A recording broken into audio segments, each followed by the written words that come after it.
அன்பர்களே, காசியில் 4வது காசி தமிழ்ச் சங்க துவக்க விழாவானது நடைபெற்றது. இந்த விழாவை துவக்கி வைத்த உத்தரப்பிரதேச முதல்வர் யோகி ஆதித்யநாத் தமிழர்களின் பெருமைகளை பட்டியலிட்டார். அவரது பேச்சை தமிழ் மொழிபெயர்ப்புடன் இந்த பதிவில் நாம் பார்க்கலாம்.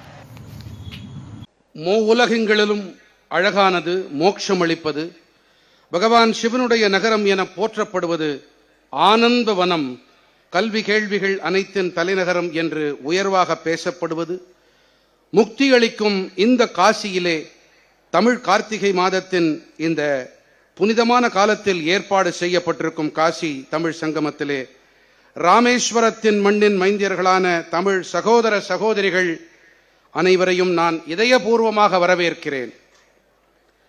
மதிப்பிற்குரிய பாரத பிரதமர் நரேந்திர மோடி அவர்களின் வழிகாட்டுதலின் பேரில் காசி தமிழ் சங்கமத்தின் 4ஆம் பதிப்பின் இந்த ஏற்பாடு சுதந்திரத்தின் அமுத காலத்தில் ஒரே பாரதம் உன்னத பாரதம் என்ற உறுதிப்பாட்டை மேலும் வலுப்படுத்தும் வகையிலான ஒரு உயிர்ப்புடைய அடையாளமாக ஆகியிருக்கிறது. காசிக்கும் தமிழுக்கும் இடையிலான பண்டைய உறவுகளின் மையக்கரு சாக்ஷாத் பகவான் சிவனார்தான். இந்த உறவு பாலத்தை வலுப்படுத்தும் வகையிலே ஆதிகுரு சங்கராச்சாரிய சுவாமிகள் பாரதத்தின் 4 மூலைகளிலுமே பவித்திரமான 4 பீட்டங்களை நிறுவி முன்னெடுத்து சென்றார். தமிழ் சகோதர சகோதரிகளே, நான் பேசுறது உங்களுக்கு புரியுதா? புரியுதா? சொல்லுங்க, புரியுது? கொஞ்சம் கைத்தட்டலாமே. நன்றி. காசியின் சிவபக்தி, பிரயாகராஜின் பவித்திரமான சங்கமம், அயோத்தியின் கொடியேற்றத்திற்கு பிறகு ஸ்ரீராமனின் திவ்ய மயமான தரிசனம் ஆகியன ஈடு இணையில்லா ஆன்மீக பேராகும். காசி தமிழ் சங்கமத்திற்கான ஏற்பாடுகள் வட மற்றும் தென் பாரதத்தின் கலாச்சார, கல்விசார், பொருளாதார, ஆன்மீக கூட்டுணர்வை மேலும் பலப்படுத்தும்.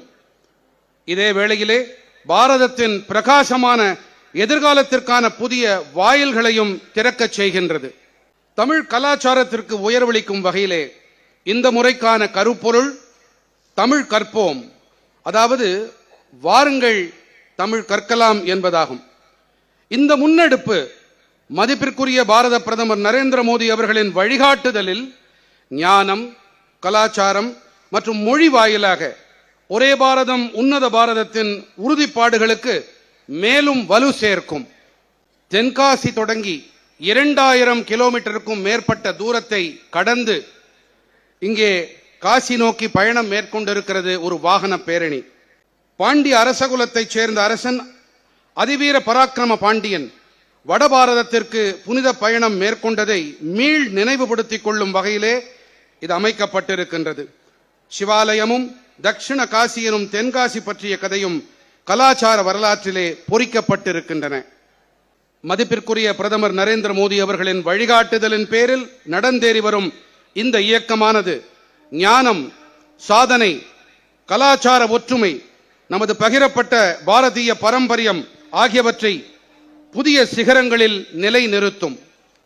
தீர்த்தம், பாரம்பரியம், உணர்வு பூர்வமான ஒற்றுமை, வரலாற்று பூர்வமான கலாச்சார மற்றும் நவீனமான உறவு என்று நாம் சொல்லும் போது அயோத்தியா, மதுரா, மாயா, காஷி, காஞ்சி, அவந்திகா, புரி, துவாராவதி சைவ காஷி சப்தைதா மோக்ஷதாயிகா என்ற ஒரு ஸ்லோகம் உண்டு.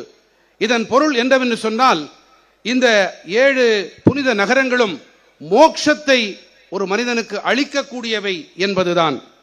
மகர்ஷி அகஸ்தியர் அருளிய ஆதித்ய ஹிருதய ஸ்தோத்திரம் பகவான் சூரியனை துதிப்பதாகும்.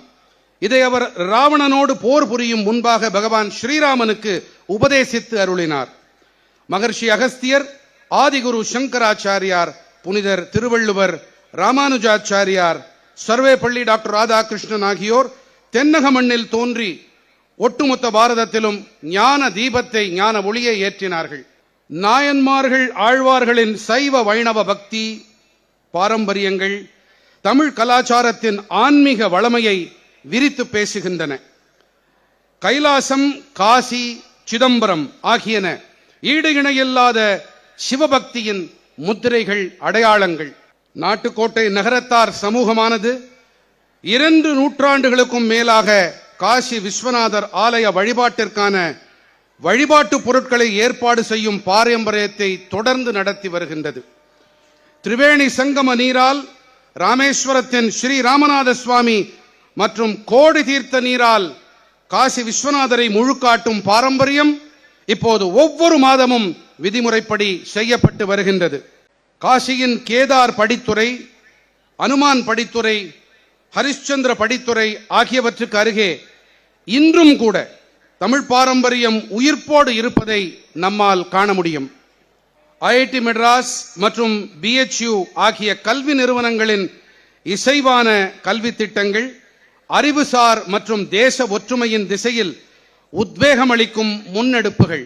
சகோதர சகோதரிகளே, நீங்கள் உத்தரப்பிரதேசத்திலே இங்கே கழிக்கவிருக்கும் இந்த நாட்களிலே நீங்கள் காசியை தவிர பிரயாகராஜுக்கு செல்வீர்கள், ராம ஜன்மபூமியான அயோத்திக்கு செல்வீர்கள். அந்த அயோத்தியிலே ராம ஜன்மபூமி சுற்றிலே மகர்ஷி அகஸ்தியருக்கான ஆலயம் அமைக்கப்பட்டிருக்கின்றது. ராமனுடைய ஆலய வாயில்களுக்கு ஆதிகுரு சங்கராச்சாரியார், ஜகத்குரு ராமானுஜாச்சாரியாரின் பெயர்கள் இடப்பட்டிருக்கின்றன.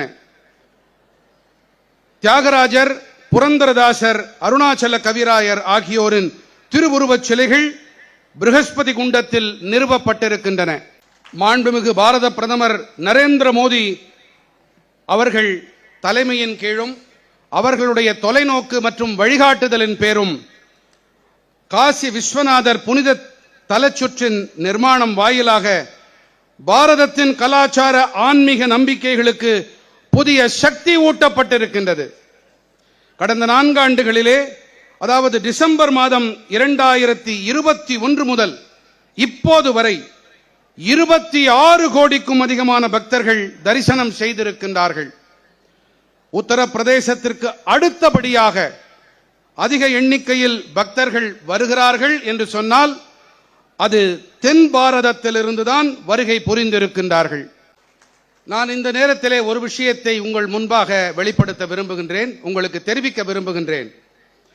அதாவது உத்தரப்பிரதேச அரசாங்கத்திலே வொகேஷனல் கல்வி, வொகேஷனல் எஜுகேஷனில் நாங்கள் பல்வேறு பாரத நாட்டு மொழிகளை அதில் இணைத்திருக்கின்றோம். எடுத்துக்காட்டாக தமிழ், கன்னடம், தெலுங்கு, மலையாளம், மராட்டி, வங்காளி ஆகிய மொழிகளை அதிலே இணைத்திருக்கிறோம். மாணவர்கள் இந்த கல்வியை அவர்கள் சுதந்திரமாக கற்றுக்கொள்ளலாம் என்ற வேளையிலே தமிழ் கற்றுக் கொடுக்கப்படும் அதே நேரத்திலே இங்கே தமிழை கற்றுக்கொள்ள மேலும் ஒரு மேடையாக இந்த காசி தமிழ் சங்கமம் அமைந்திருக்கிறது என்பதையும் நான் சந்தோஷத்தோடு தெரிவித்துக் கொள்ளுகிறேன். அடுத்தபடியாக, எப்படி தென் பாரதத்திலிருந்து இங்கே வட பாரதத்தை நோக்கி, குறிப்பாக காசி, பிரயாகராஜ், அயோத்தியா முதலிய க்ஷேத்திரங்களுக்கு யாத்ரீகர்கள், பக்தர்கள் வருகின்றார்களோ, அதே போல உத்தரப்பிரதேசத்தை சார்ந்த யாத்ரீகர்களும் பக்தர்களும் சிதம்பரம் ஆகட்டும், கன்னியாகுமரி ஆகட்டும் அல்லது மதுரை ஆகட்டும் இங்கெல்லாம் செல்கிறார்கள். அங்கே வழிபாடுகளை நடத்துகிறார்கள், ராமேஸ்வரத்துக்கு செல்லுகிறார்கள். அவர்களுக்கு எங்களுடைய உத்தரப்பிரதேச அரசாங்கம் அனைத்து விதமான ஊக்கங்களையும், எங்களுடைய சுற்றுலாத்துறை அனைத்து விதமான உத்வேகங்களையும் ஒத்துழைப்பையும் அளிக்கும் என்பதை இந்த நேரத்திலே நான் அறுதியிட்டு தெரிவித்துக் கொள்ள விரும்புகின்றேன். இந்த ஏற்பாடு, அதாவது காசி தமிழ் சங்கமம் என்ற இந்த ஏற்பாடு உணர்வு பூர்வமான அர்ப்பணிப்பு. இது எதிர்காலத்திற்கான முதலீடு. மதிப்பிற்குரிய பாரத பிரதமர் நரேந்திர மோடி அவர்களுடைய வழிகாட்டுதலின் பேரில் காசி தமிழ் சங்கமம் பாரதத்தின் கலாச்சார மீள் எழுச்சியின் அடையாள சின்னமாகவே இன்று ஆகியிருக்கின்றது. நீங்கள் இங்கே ஒரே பாரதம், உன்னத பாரதம் என்ற உறுதிப்பாட்டை உங்களோடு, உங்கள் மனதிலே கொண்டு செல்வீர்கள் என்பது என்னுடைய பேரவா மட்டுமல்ல, என்னுடைய அசைக்க முடியாத நம்பிக்கையும் கூட. பகவான் விஸ்வநாதர், தாய் விஷாலாட்சி, அன்னை அன்னபூரணி, அன்னை மீனாட்சி, பகவான் ராமநாத சுவாமி, தாய் காவேரி, கங்கை என அனைத்து தெய்வங்களும் நம் அனைவரின் மீதும் தங்களுடைய கருணை மழையினை பொழியட்டும். மாண்புமிகு கல்வி அமைச்சர் தர்மேந்திர பிரதான் அவர்களுக்கும், தமிழ்நாடு ஆளுநர் RN ரவி அவர்களுக்கும், மத்திய இணையமைச்சர் டாக்டர் எல் முருகன் அவர்களுக்கும், Puducherry lieutenant governor K Kailasanathan அவர்களுக்கும், தமிழ்நாட்டிலிருந்து வந்திருக்கக்கூடிய என்னுடைய சகோதர சகோதரிகளுக்கும் மீண்டும் வருக வருக என்று கூறி என்னுடைய உரைகளை முடிக்கிறேன். धन्यवाद. जय हिंद. हर हर महादेव.